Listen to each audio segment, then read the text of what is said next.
Hi there, this is David and welcome to the Top 10 PlayStation 4 JRPGs. While the PlayStation 1 and 2 rivaled the SNES for the best RPG consoles ever created, the PlayStation 3 was nothing but a disappointment to me, so I really didn't have high hopes for the PlayStation 4 either, but I am here to say that it delivered on all fronts. And now, with the recent release of the PlayStation 5, it's time to look back on the system and see all that it had to offer. So, let's go ahead and get started. Number 10. World of Final Fantasy. I see a Final Fantasy game and I play it. Maybe I'm a glutton for punishment because lately the mainline series has been nothing but a disappointment, and in all honesty, I wasn't the biggest fan of the Crystal Chronicles experiments that they kept releasing years ago either. But sometimes I get lucky and I run across a gem, and this one happens to be one of those times. Normally, I don't exactly jump for joy when a game employs monster capturing mechanics, but I liked Final Fantasy XIII too, and this game did it right as well. In a strange twist, you not only capture monsters, but you stack them on top of your head like a totem pole, giving you access to more powers and abilities. There's also cool throwbacks to previous heroes, as well as remixes of classic songs here. If you're a fan of Pokemon or classic Final Fantasy games, give this one a shot. Number 9. Nier Autonoma. A few years back, I remember saying that I wish that they made a sequel to the Guardian Legend, and this is probably as close as I'm going to get. Just like the NES Classic, the game is divided up between overworld exploration and spaceship shooter segments, with bosses sprinkled throughout. They both take place in the future, and your heroes are both androids on a mission to save Earth by collecting chips to use power-ups. The similarities are just uncanny, and it's probably what led me to love it. Autonoma takes place on a post-apocalyptic Earth where you wage war against robots. The bosses can be absolutely enormous, but honestly, the combat didn't exactly draw me in as much as all the exploration did. Ruined Earth is massive, and it's just so fun to get lost in the environments, looking around at all the imaginative locations that the developers came up with in this masterpiece. Number 8. Dragon Quest Builders 2. Just like the Dragon Quest Monsters series took the Pokemon formula and improved upon it, the same thing can be said for the Builders series improving upon the Minecraft formula. Not that I've ever played Minecraft or anything, but it does take place in the world of Dragon Quest 2, and it's your job as the builder to restore light, culture, towns, people, and most importantly, buildings to the land. You do this by going out in the world and collecting all sorts of ingredients to create houses, furniture, decorations, and even your own equipment, which will come in handy when you encounter the myriad monsters infesting the land. Shockingly, combat in the Builders series is action-oriented, a first for the Dragon Quest franchise, and while it can be clunky, especially compared to newer action RPGs, it's still very fun. Give this game a shot if you like old-school RPGs or Minecraft. It's just fantastic. Number 7. Yakuza, Like a Dragon. More like a Dragon Quest, am I right? I was introduced to this series with the first game back on the PlayStation 2, and while it was kind of fun for a few hours there, it really wasn't my cup of tea, so I avoided the series for the most part, until I heard about this new, turn-based installment. It was quite a surprise to me how much I enjoyed the game. I thought that it would simply be a nice diversion. I wasn't expecting to play one of the best games on the system. It's almost like if Dragon Quest, Shadow Hearts, and Persona all melded into one wacky quest set in Yokohama, Japan. There's never a shortage of places to go and people to see, and everyone is thoroughly entertaining throughout. The only thing keeping it from true greatness is the massive grind towards the end of the game, though. Number 6. Trials of Mana. I normally don't include remakes on lists like these, but not only was this never before released in the West, but also Square really put forth the effort to make this a fun game. They completely rebalanced, improved, and rebuilt it from the ground up.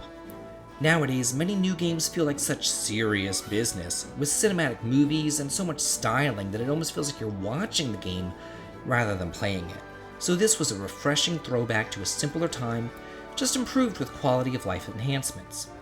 For those of you who never played the original, you compose a party of 3 heroes from a possible 6, then you traverse the world, restoring the mana stones, changing your classes twice, kicking ass, and saving the mana tree. As far as I'm concerned, it's the pinnacle of the series, has a ton of replayability, and it's just not to be missed. Number 5. The Legend of Heroes Trails of Cold Steel 4.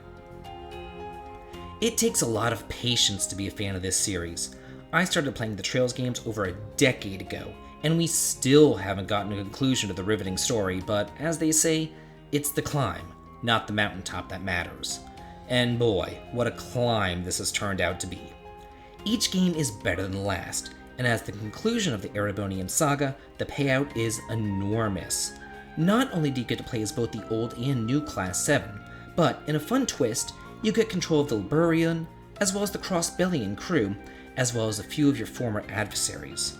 This is a game made for fans of the series, and it's built much more akin to the second game, where you get control of an airship pretty early on to explore at your leisure, rather than the field study structure of the first and third games, and I'm definitely a fan of that. Number 4. Tales of Vesperia. I love the Tales series. It's up there with Dragon Quest as one of my favorites. It's consistently good, and for the most part, you know what you're getting into with each entry.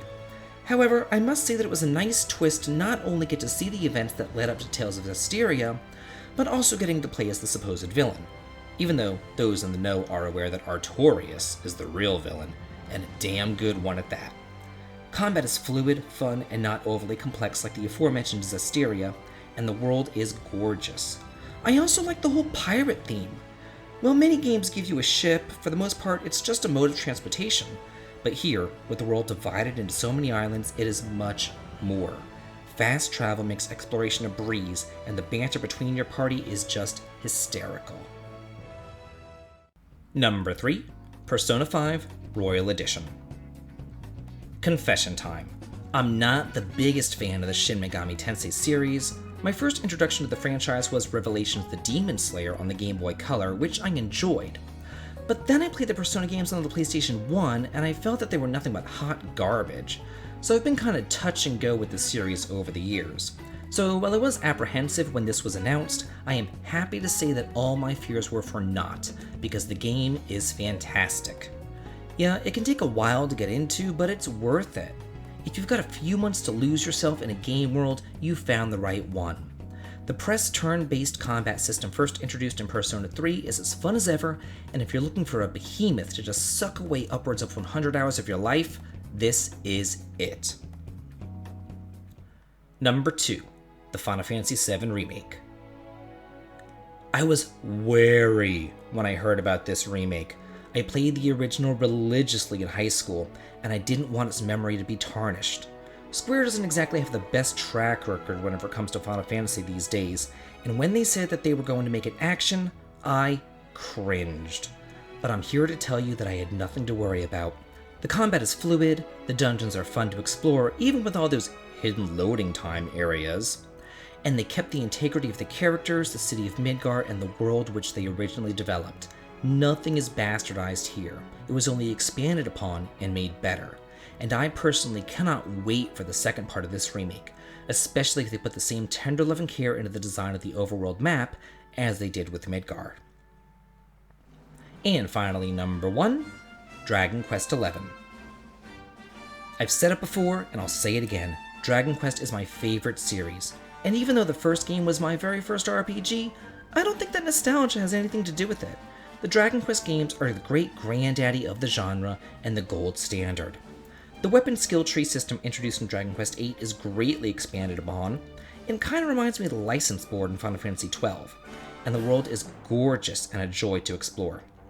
Encounters are on screen, and each of your party members thankfully has their own predefined roles. What I like most about this series is that I know what I'm getting into right from the start. It's not like Final Fantasy where they change things for the better, or lately, for the worse, with each installment. Here it is consistent quality and a fun gameplay every single time. Well, that's it for the top 10 best JRPGs on the PlayStation 4. What are your favorite RPGs for the console? Do you agree or disagree? Let me know in the comments, and if you like this video and what I do here on the channel, please consider supporting me on Patreon. The link to it can be found in the video description. This has been David. If you like this, please like, comment, and subscribe, and have a good day.